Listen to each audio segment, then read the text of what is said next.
Aloha! We'll be discussing the Steelpans of Trinidad and how it began as a powerful movement of expression that gave birth to a national instrument that would take the world by storm.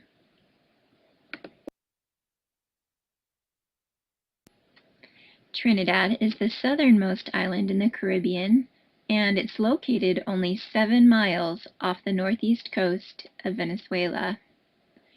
During the French Revolution, there were many that fled France, and they brought their African slaves with them when they traveled to Trinidad to grow sugar. This diaspora brought distinct traditions and cultures from across the Atlantic, from both Europe and Africa, that would eventually syncretize and result in a bright, energetic future. In 1797, Trinidad switched from Spanish rule to British, and eventually in 1962, Trinidad gained its independence.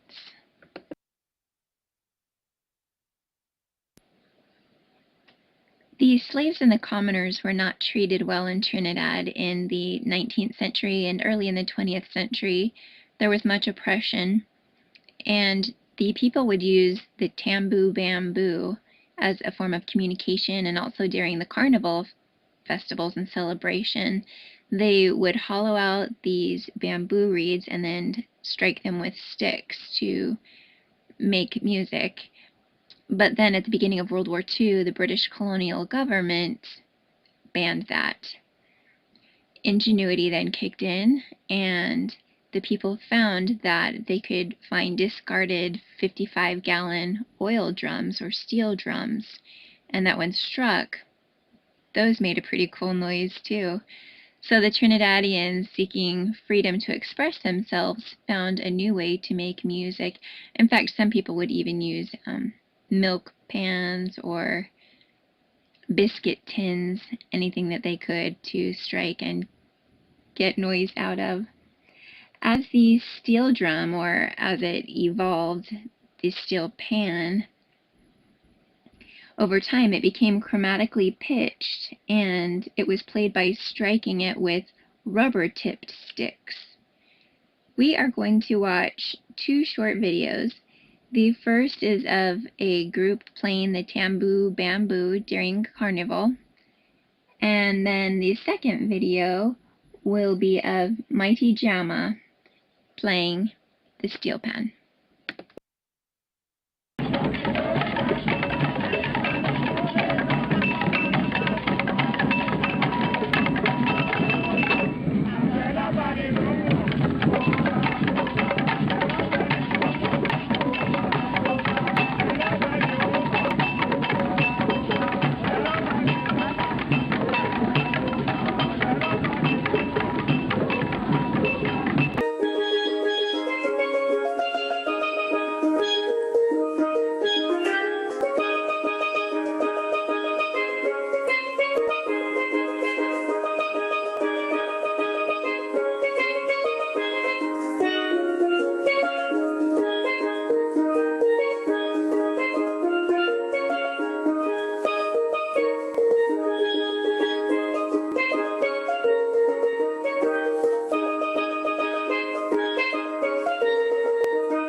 No one knows for sure who created the first steel pan.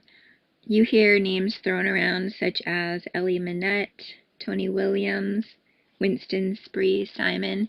These were all definitely pioneers in the early days of the steel pan.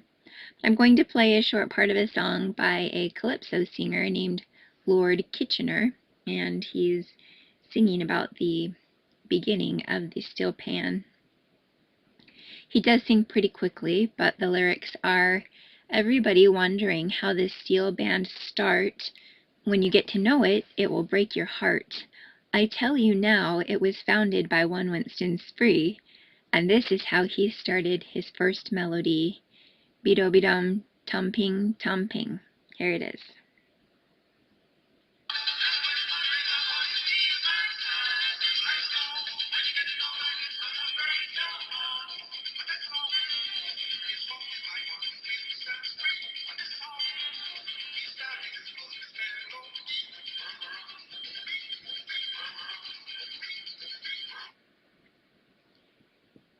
Now, panists started to gather together to make energetic music with other panists, and the steel band began.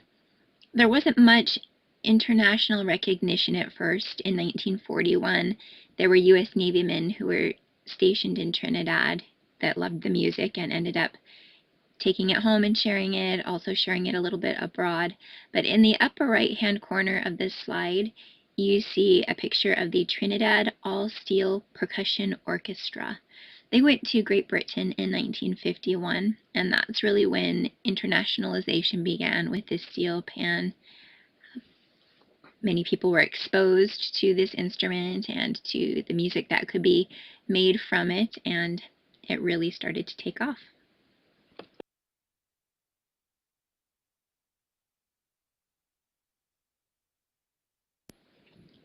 Now we'll take a look at the instruments in a panyard, and a panyard is the place where these steel pans will be kept. They will be tuned, arrangements could be made there, they could practice. And I found information from Culture Mix out of the UK. This is regarding the different types of pans that constitute a steel band. You'll have your lead or your tenor pan, that's the highest range, single barrel, normally plays the melody. Next is the double tenor pan. It has the next highest range. It has 2 barrels. It can play the melody or a harmonized version of it. Double seconds pans are slightly lower than the double tenors. They also have 2 barrels, and they often strum chords. They can also play the melody, the harmony. This is the instrument that is most favored by solo pan artists. Next, the guitar pan, made up of 2 pans with less notes than the double seconds. Mainly, this is used to strum chords or to play the harmony horn section. The cello pan can have 3 or 4 barrels set in a semicircle. Quadrophonics, this is a sister instrument to the cello pan, but rather than having the drums side by side in a semicircle, 2 of the drums are set flat in front of the player, while the 2 remaining barrels are set vertically. The bass pan, as the name indicates, is the lowest ranged instrument in the steel band. Due to the size of the notes on this instrument, there may be as few as 3 different pitches on a barrel. So there are 6, 8, or even more barrels to complete one bass pan instrument. Next, the engine room. Steel bands are usually embellished with a rhythm section that's known as the engine room. That could include congas, iron brake drum, a drum kit, cowbell, maracas, tambourine, woodblock, any other percussion instruments that would suit the arranger's purpose. Every year in Trinidad there is a competition for steel bands, and that's the Panorama competition, and the 2012 winners were the Neil and Massey Trinidad All-Stars. So we're going to go ahead and take a look at their performance.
Band number 6, Neeland Massey Trinidad All-Stars.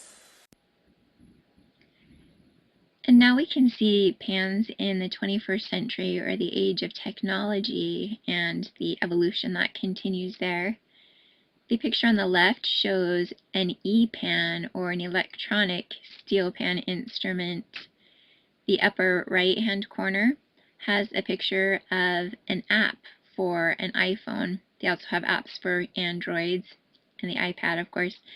And there are a handful of different steel pan apps that are out there, so you can make music on your mobile device. And the lower right-hand corner is a younger group, a steel band, and we see that as the steel pan becomes more mainstream, more schools are offering programs.